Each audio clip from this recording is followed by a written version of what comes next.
السلام علیکم ورحمۃ اللہ وبرکاتہ نحمدہ ونصلی علی رسولہ الکریم اما بعد اعوذ باللہ من الشیطان الرجیم بسم اللہ الرحمن الرحیم رب اشرح لی صدری ویسر لی امری واحلل عقدۃ من لسانی یفقہوا قولی رب زدنی علما رب زدنی علما رب زدنا علما اللہم فقہنا فی الدین رب یسر ولا تعسر وتمم بالخیر رب ارحمہما کما ربیانی صغیرا۔ آج ہم سورۃ الاعراف کی آیت نمبر 157 سے پڑھیں گے انشاءاللہ۔ بسم اللہ الرحمن الرحیم۔ الذین، وہ لوگ جو یتبعون، اتباع کرتے ہیں، الرسول، اس رسول کا، النبی الامی الذی، جو نبی امی ہے یعنی ان پڑھ ہے، الذی، وہ جو کہ یجدونہ، وہ پاتے ہیں اس کو، مکتوباً، لکھا ہوا، عندہم، اپنے ہاں،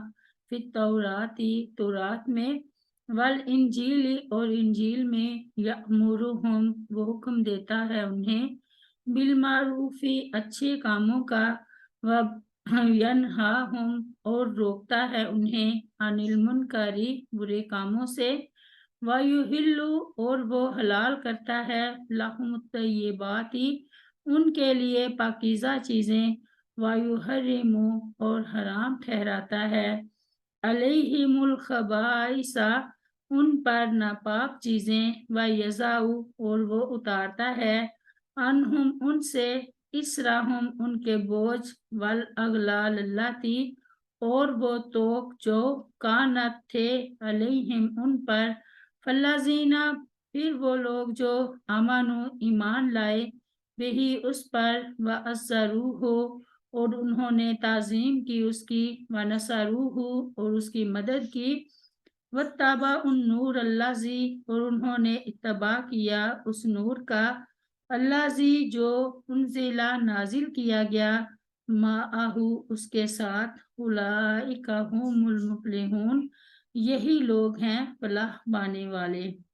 قیامت کے دن اللہ تعالیٰ کی رحمت خاصہ کو پانے کی جو شرائط موسیٰ علیہ السلام کے زمانے میں تھی وہی اب بھی ہیں، لیکن ان تمام شرائط کی بنیادی شرط یہ ہے کہ وہ نبی کریم صلی اللہ علیہ وسلم پر ایمان لے آئیں اور ان کے اتباع کریں، اور بنی اسرائیل انہیں خوب اچھی طرح پہچانتے ہیں، اس لیے کہ ان کے نام اور ان کی صفات تورات و انجیل میں بیان کر دی گئی ہیں۔ گزشتہ آسمانی کتب میں آپ صلی اللہ علیہ وسلم کی یہ صفت بھی بیان کی گئی تھی کہ آپ بھلائی کا حکم دیں گے، برائی سے روکیں گے، اور ان اچھی اور پاکیزہ چیزوں کو لوگوں کے لیے حلال کریں گے جو پہلے ان پر حرام تھی، جیسے چربی اور وہ جانور جنہیں مشرکین نے اپنے اوپر حرام کر رکھا تھا، اور خرید و فروخت اور تجارت کی وہ تمام قسمیں جو حرام خوری سے خالی ہوں، اسی طرح گندگی اور نقصان دہ چیزوں کو ان کے اوپر حرام کریں گے، جیسے سؤر کا گوشت، سود، اور وہ تمام محرمات جنہیں اللہ تعالیٰ نے حرام بنایا ہے۔ آپ صلی اللہ علیہ وسلم کی یہ صفت بھی ہوگی کہ آپ کا دین آسان ہوگا، آپ ان کے بوجھ اور توق اتاریں گے، یہ بوجھ اور توق وہ ہیں جو پہلی شریعت میں تھے، مثلا نفس کے بدلے نفس کا قتل ضروری تھا، دیت یا معافی نہیں تھی، یا جس کپڑے کو نجاست لگ جاتی اسے کاٹ کر پھینکنا ضروری تھا، جبکہ شریعت محمدیہ میں نے اسے صرف دھونے کا حکم دیا اور قصاص میں دیت اور معافی کی بھی اجازت دی۔ اللہ تعالیٰ نے یہاں یہ کریمانہ وعدہ بھی کیا کہ جو اہل کتاب رسول اللہ صلی اللہ علیہ وسلم پر ایمان لائیں گے، ان کی تعظیم و توقیر کریں گے، ان کی مدد کریں گے اور قرآن کریم کی اتباع کریں گے، اللہ تعالیٰ انہیں دنیا اور آخرت میں فائز المرام بنائے گا۔ الذین یتبعون الرسول النبی الامی، سیدنا عبداللہ بن عمر رضی اللہ عنہ بیان کرتے ہیں کہ رسول اللہ صلی اللہ علیہ وسلم نے فرمایا، ہم امی لوگ ہیں، نہ لکھنا جانتے ہیں اور نہ حساب لگانا، مہینہ اتنا اور اتنا ہوتا ہے۔ یعنی ایک مرتبہ آپ صلی اللہ علیہ وسلم نے انگلیوں سے 29 کا عدد بنایا اور ایک مرتبہ 30 کا عدد بنایا۔ بخاری کتاب کی روایت ہے۔ الذی یجدونہ مکتوبا عندہم فی التوراۃ والانجیل، ارشاد باری تعالیٰ ہے،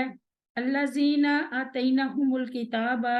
یعرفونہ کما یعرفون ابناءہم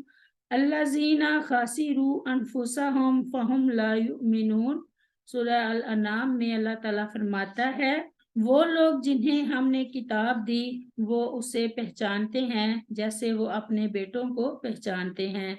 وہ لوگ جنہوں نے اپنے آپ کو خسارے میں ڈالا سو وہ ایمان نہیں لاتے۔ اور فرمایا، وَلَمَّا جَاءَهُمْ كِتَابٌ مِّنْ عِندِ اللَّهِ مُصَدِّقٌ لِّمَا مَعَهُمْ وَكَانُوا مِن قَبْلُ يَسْتَفْتِحُونَ عَلَى الَّذِينَ كَفَرُوا فَلَمَّا جَاءَهُم مَّا عَرَفُوا كَفَرُوا بِهِ فَلَعْنَةُ اللَّهِ عَلَى الْكَافِرِينَ۔ سورہ البقرہ میں اللہ تعالیٰ فرماتا ہے، اور جب ان کے پاس اللہ تعالیٰ کے ہاں سے ایک کتاب آئی جو اس کی تصدیق کرنے والی ہے جو ان کے پاس ہے، حالانکہ وہ اس سے پہلے ان لوگوں پر فتح طلب کیا کرتے تھے جنہوں نے کفر کیا، پھر جب ان کے پاس وہ چیز آ گئی جسے انہوں نے پہچان لیا تو انہوں نے اس کے ساتھ کفر کیا، پس کافروں پر اللہ تعالیٰ کی لعنت ہے۔ اور فرمایا، وَإِذَا سَمِعُوا مَا أُنزِلَ إِلَى الرَّسُولِ تَرَىٰ أَعْيُنَهُمْ تَفِيضُ مِنَ الدَّمْعِ مِمَّا عَرَفُوا مِنَ الْحَقِّ يَقُولُونَ رَبَّنَا آمَنَّا فَاكْتُبْنَا مَعَ الشَّاهِدِينَ۔ سورہ المائدہ میں اللہ تعالیٰ فرماتا ہے، اور جب وہ سنتے ہیں جو رسول صلی اللہ علیہ وسلم کی طرف نازل کیا گیا تو دیکھتا ہے کہ ان کی آنکھیں آنسوؤں سے بہہ رہی ہوتی ہیں، اس وجہ سے کہ انہوں نے حق کو پہچان لیا،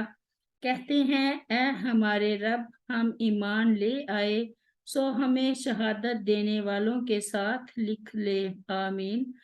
ابو صخر عقیلی بیان کرتے ہیں کہ مجھ سے ایک دیہاتی نے یہ بیان کیا کہ میں رسول اللہ صلی اللہ علیہ وسلم کی زندگی میں دودھ والے جانور مدینہ لے گیا، اور جب میں نے انہیں بیچ کر فارغ ہوا تو میں نے کہا کہ میں اس شخص سے ضرور ملوں گا اور ان کی بات سنوں گا، تو میری ملاقات آپ صلی اللہ علیہ وسلم سے اس وقت ہوئی جب آپ سیدنا ابو بکر صدیق اور سیدنا عمر فاروق رضی اللہ عنہ کے ساتھ درمیان چل رہے تھے، میں بھی ان کے پیچھے پیچھے ہو لیا۔ یہ حضرات ایک یہودی کے پاس آئے جو تورات کھولے ہوئے اسے پڑھ رہا تھا اور اس سے وہ اپنے اس بیٹے کے بارے میں تسلی حاصل کر رہا تھا جو بڑا ہی خوبصورت نوجوان تھا اور موت و حیات کی کشمکش میں مبتلا تھا۔ رسول اللہ صلی اللہ علیہ وسلم نے اس سے مخاطب ہو کر فرمایا، میں تجھے اس ذات کی قسم دے کر پوچھتا ہوں جس نے تورات نازل فرمائی ہے، کیا تو اپنے اس کتاب میں میری صفات اور میری بعثت کا ذکر موجود پاتا ہے؟ اس نے نفی میں سر ہلاتے ہوئے کہا کہ نہیں، مگر اس کے بیٹے نے کہا کہ ہاں، اس ذات کی قسم جس نے تورات کو نازل فرمایا ہے، ہم اپنی کتاب میں آپ کے اوصاف اور آپ کی بعثت کا ذکر موجود پاتے ہیں، اور میں گواہی دیتا ہوں کہ اللہ کے سوا کوئی معبود نہیں، اور اس بات کی بھی گواہی دیتا ہوں کہ آپ اللہ تعالیٰ کے رسول ہیں۔ اور آپ صلی اللہ علیہ وسلم نے اس کی وفات کے بعد فرمایا، یہودیوں کو اپنے بھائی کے پاس سے اٹھا دو۔ پھر آپ نے اس کے کفن و دفن کا اہتمام فرمایا اور اس کی نماز جنازہ ادا فرمائی۔ مسند احمد کی روایت ہے۔ عطار بن یسار بیان کرتے ہیں کہ میں نے سیدنا عبداللہ بن عمر رضی اللہ عنہ سے ملاقات کی اور ان سے عرض کی کہ مجھے یہ بتائیے کہ تورات میں رسول اللہ صلی اللہ علیہ وسلم کے کیا اوصاف لکھے ہوئے ہیں۔ انہوں نے فرمایا کہ اللہ کی قسم تورات میں بھی آپ کے بعض وہی اوصاف بیان کیے گئے ہیں جو قرآن میں مذکور ہیں، جیسے کہ اے نبی بے شک ہم نے تجھے گواہی دینے والا اور خوشخبری دینے والا اور ڈرانے والا بنا کر بھیجا ہے۔ آپ ان پڑھوں کے لیے محافظ اور میرے عبد اور رسول ہیں۔ میں نے آپ صلی اللہ علیہ وسلم کا نام متوکل رکھا ہے اور فرمایا وہ بدخو اور سخت دل نہیں ہیں، نہ بازاروں میں شور مچانے والے ہیں، نہ برائی کا بدلہ برائی سے دینے والے ہیں، بلکہ معاف اور درگزر کرنے والے ہیں۔ اللہ تعالیٰ اس وقت تک انہیں اپنے پاس نہیں بلائیں گے جب تک کج رو قوم کو ان کے ساتھ سیدھا نہ کر دیں کہ وہ لا الہ الا اللہ کہنے لگ جائیں۔ ہم آپ کے ساتھ بند دلوں، بہرے کانوں اور اندھی آنکھوں کو درست فرمائیں گے۔ بخاری کتاب کی روایت ہے، وَيُحِلُّ لَهُمُ الطَّيِّبَاتِ وَيُحَرِّمُ عَلَيْهِمُ الْخَبَائِثَ، یعنی ان اچھی اور پاکیزہ چیزوں کو لوگوں کے لیے حلال کریں گے جو پہلے ان پر حرام تھی، جیسے چربی اور وہ جانور جنہیں مشرکین نے اپنے اوپر حرام کر رکھا تھا، اور خرید و فروخت اور تجارت کی وہ تمام قسمیں جو حرام خوری سے خالی ہوں۔ گندگی اور نقصان دہ چیزوں کو ان پر حرام کریں گے، جیسے سؤر کا گوشت، سود اور وہ تمام محرمات جنہیں اللہ تعالیٰ نے حرام بنایا ہے۔ ارشاد ربانی ہے، یا ایھا الناس کلوا مما فی الارض حلالا طیبا ولا تتبعوا خطوات الشیطان انہ لکم عدو مبین۔ سورہ البقرہ میں اللہ تعالیٰ فرماتا ہے، اے لوگو ان چیزوں میں سے جو زمین میں ہیں حلال پاکیزہ کھاؤ اور شیطان کے قدموں کی پیروی مت کرو، بے شک وہ تمہارا کھلا دشمن ہے۔ اور فرمایا، انما حرم علیکم المیتۃ والدم ولحم الخنزیر وما اہل بہ لغیر اللہ فمن اضطر غیر باغ ولا عاد فلا اثم علیہ ان اللہ غفور الرحیم۔ سورہ البقرہ میں، اس نے تو تم پر صرف مردار اور خون اور خنزیر کا گوشت اور ہر وہ چیز حرام کی ہے جس پر غیر اللہ کا نام پکارا جائے، پھر جو مجبور کر دیا جائے اس حال میں کہ نہ بغاوت کرنے والا ہو اور نہ حد سے گزرنے والا، تو اس پر کوئی گناہ نہیں، بے شک اللہ تعالیٰ بے حد بخشنے والا نہایت رحم والا ہے۔ وَيَضَعُ عَنْهُمْ إِصْرَهُمْ وَالْأَغْلَالَ الَّتِي كَانَتْ عَلَيْهِمْ۔ اسرا بوجھ سے مراد وہ سخت احکام ہیں جو پچھلی شریعت میں تھے، مثلا نماز صرف عبادت خانوں ہی میں ادا کرنا، شرک کی حد قتل ہی ہونا وغیرہ، اور اغلال سے مراد وہ خود ساختہ پابندیاں ہیں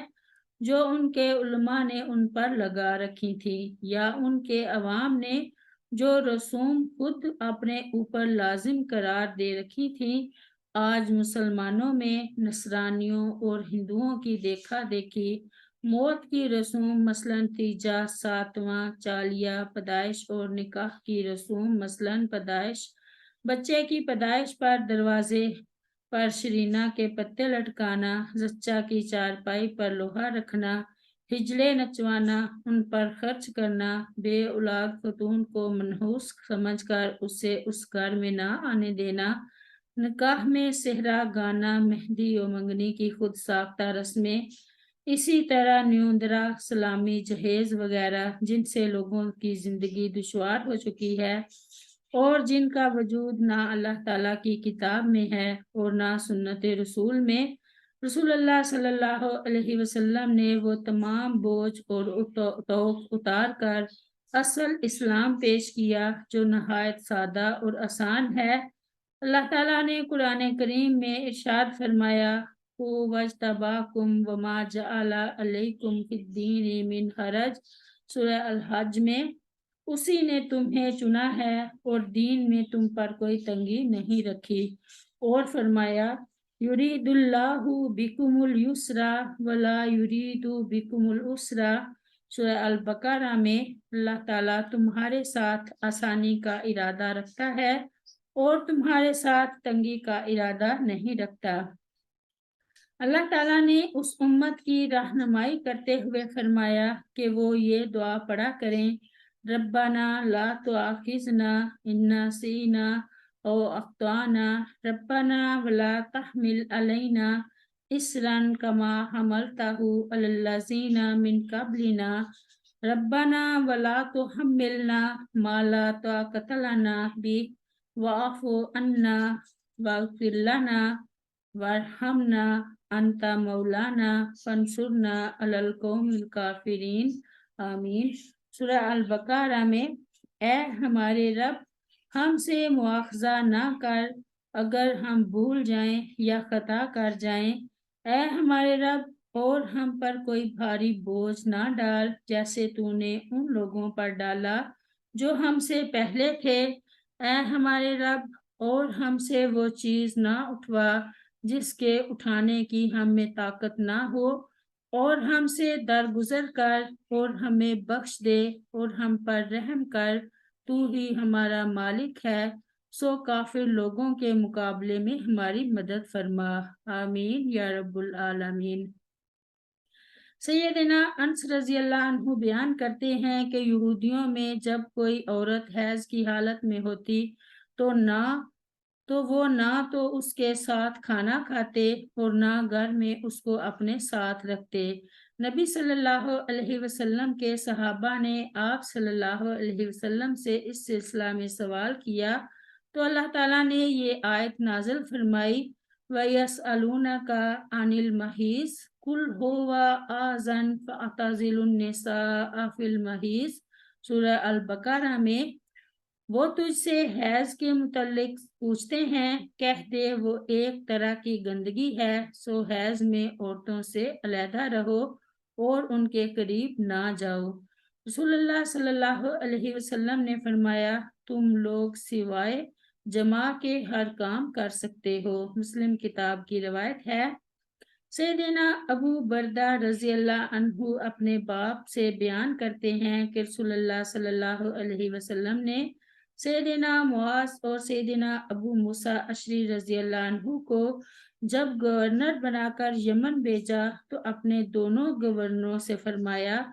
آسانی کرنا اور مشکل میں نہ ڈالنا، خوشخبری سنانا اور نفرت نہ دلانا، اتفاق و اتحاد سے رہنا اور اختلاف نہ کرنا، بخاری کتاب کی روایت ہے۔ سیدنا ابو برزہ اسلمی رضی اللہ عنہ بیان کرتے ہیں کہ میں رسول اللہ صلی اللہ علیہ وسلم کی صحبت میں رہا اور میں نے مشاہدہ کیا کہ آپ صلی اللہ علیہ وسلم آسانی فرمایا کرتے تھے، بخاری کتاب کی روایت ہے۔ سیدنا ابو ہریرہ رضی اللہ عنہ بیان کرتے ہیں کہ رسول اللہ صلی اللہ علیہ وسلم نے فرمایا بے شک اللہ تعالیٰ نے میری امت کے لوگوں کے دلوں میں پیدا ہونے والے وسوسوں سے اس وقت تک درگزر فرمایا ہے جب تک وہ ان کے مطابق عمل نہ کر لیں یا زبان سے بات نہ کر لیں، بخاری کتاب کی روایت ہے۔ سیدنا ابو ذر رضی اللہ عنہ بیان کرتے ہیں کہ رسول اللہ صلی اللہ علیہ وسلم نے فرمایا میری امت کے لیے خطا و نسیان اور جس پر انہیں مجبور کر دیا گیا ہو معاف فرما دیا گیا ہے، ابن ماجہ کی روایت ہے۔ سیدنا ابو ہریرہ رضی اللہ عنہ بیان کرتے ہیں کہ رسول اللہ صلی اللہ علیہ وسلم نے فرمایا بے شک دین آسان ہے، بخاری کتاب کی روایت ہے۔ افسوس مسلمانوں نے بھی اہل کتاب کے نقش قدم پر چلتے ہوئے شریعت کے فرائض اور منع کردہ چیزوں کی پرواہ چھوڑ کر چھوڑ دی اور اپنے مولویوں اور جاہل عوام کی خود ساختہ رسوم و رواج کے بوجھ اور توق اپنے اوپر ڈال کر اپنی زندگی کو مشکل میں ڈال دیا۔ وہ حج پر نہیں جاتے، قبروں پر عرسوں میں ہزاروں لٹا دیتے ہیں، نماز نہیں پڑھتے، مرشدوں کے وظائف پر گھنٹے لگا دیتے ہیں، زکوٰۃ و عشر نہیں دیتے، میت کے موقعوں پر دیگوں اور ختموں اور مولوی صاحبان پر لاکھوں اڑا دیتے ہیں، نکاح کی رسوم پوری کرنے، جہیز بنانے کے لیے ساری عمر کے لیے مقروض ہو جاتے ہیں، مگر لڑکیوں کو ورثہ دینے کے لیے تیار نہیں ہوتے۔ فالذین آمنوا بہ وعزروہ ونصروہ واتبعوا النور الذی انزل معہ اولئک ھم المفلحون۔